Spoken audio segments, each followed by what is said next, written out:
بسم اللہ الرحمن الرحیم۔ السلام علیکم، welcome to my YouTube channel.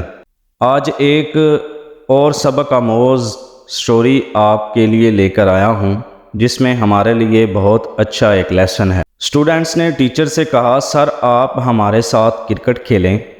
5 گیندوں per teacher نے 2 رن بنائے۔ 6ٹھی گیند پر کلین بولڈ ہو گئے۔ اسٹوڈنٹس نے شور مچا کر بھرپور خوشی ظاہر کی۔ کلاس میں ٹیچر نے پوچھا، کون کون چاہتا تھا کہ میں اس کی گیند پر آؤٹ ہو جاؤں؟ سب باؤلرز نے ہاتھ کھڑے کر دیے۔ ٹیچر ہنس دیے، پوچھا میں کرکٹر کیسا ہوں؟ سب نے کہا بہت برے۔ پوچھا میں ٹیچر کیسا ہوں؟ جواب ملا بہت اچھے۔ ٹیچر پھر ہنس دیے۔ صرف آپ نہیں، دنیا بھر میں پھیلے ہوئے میرے ہزارہ اسٹوڈنٹس، جن میں کئی میرے نظریاتی مخالف ہیں، گواہی دیتے ہیں کہ میں اچھا ٹیچر ہوں۔ راز کی بات بتاؤں، میں جتنا اچھا ٹیچر ہوں اتنا اچھا اسٹوڈنٹ نہیں تھا۔ مجھے ہمیشہ سبق یاد کرنے میں دشواری کا سامنا کرنا پڑا اور بات سمجھنے میں وقت لگا۔ لیکن کیا آپ بتا سکتے ہیں اس کے باوجود مجھے اچھا ٹیچر کیوں مانا جاتا ہے؟ سب نے کہا سر آپ بتائیں کیوں؟ ٹیچر نے کہا ادب۔ مجھے اچھی طرح یاد ہے کہ میں اپنے ٹیچر کے ہاں دعوت کی تیاری میں ان کی مدد کر رہا تھا۔ فریزر سے برف نکالی جسے توڑنے کے لیے کمرے میں کوئی شے نہیں تھی۔ استاد کام کے لیے کمرے سے نکلے تو میں نے مکہ مار کر برف توڑ دی اور استاد کے آنے سے پہلے جلدی سے ٹوٹی ہوئی برف دیوار پر بھی دے ماری۔ استاد محترم کمرے میں آئے تو دیکھا میں نے برف دیوار پر مار کر توڑی ہے۔ انہوں نے مجھے ڈانٹا کہ تمہیں عقل کب آئے گی، یوں برف توڑی جاتی ہے؟ میں نے ان کی ڈانٹ خاموشی سے سنی۔ بعد میں انہوں نے اس بے وقوفی کا ذکر کئی جگہ کیا۔ میں ہمیشہ بے وقوف کی طرح سر ہلا کر ان کی ڈانٹ سنتا۔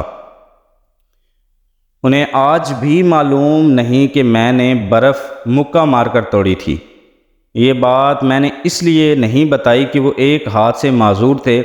ان کی غیر موجودگی میں میں نے جوانی کے جوش میں مکہ مار کر برف توڑ دی، لیکن جب ان کی معذوری کا خیال آیا تو سوچا کہ میرے طاقت کے مظاہرے سے انہیں احساس کم تری نہ ہو، اس لیے میں نے برف دیوار پر مارنے کی احمقانہ حرکت کی اور لمبے عرصے تک ان کی ڈانٹ سنتا رہا۔ اور ایک آپ لوگ ہیں کہ ایک دوسرے کو چیخ چیخ کر ہدایت دے رہے تھے کہ سر کو یارکر مار کر آؤٹ کرو۔ جیتنا سب کچھ نہیں ہوتا، کبھی ہارنے سے زندگی میں جیت کے راستے کھلتے ہیں۔ آپ طاقت میں اپنے ٹیچرز اور والدین سے بے شک بڑھ جاتے ہیں، لیکن زندگی میں سب سے جیتنا چاہتے ہیں تو اپنے ٹیچرز اور والدین سے جیتنے کی کوشش نہ کریں۔ آپ کبھی نہیں ہاریں گے۔ اللہ پاک آپ کو ہر میدان میں سرخرو کرے۔ معزز سامعین، اس کہانی میں ہمارے لیے جو سبق ہے وہ ہے با ادب با نصیب۔ ایک ادب کرنے والا انسان بہت سی مشکلات اور بہت سے کٹھن مرحلوں میں والدین اور اساتذہ کی دعاؤں سے بہت آسانی سے نکل جاتا ہے۔ اپنے والدین اور اساتذہ کی عزت کریں، آپ کسی بھی میدان میں ناکام نہیں ہوں گے۔ اگر آپ کو یہ ویڈیو اچھی لگی تو میرے یوٹیوب چینل کو ضرور سبسکرائب کیجئے گا اور اس ویڈیو کو لائک اور شیئر کیجئے گا۔ شکریہ۔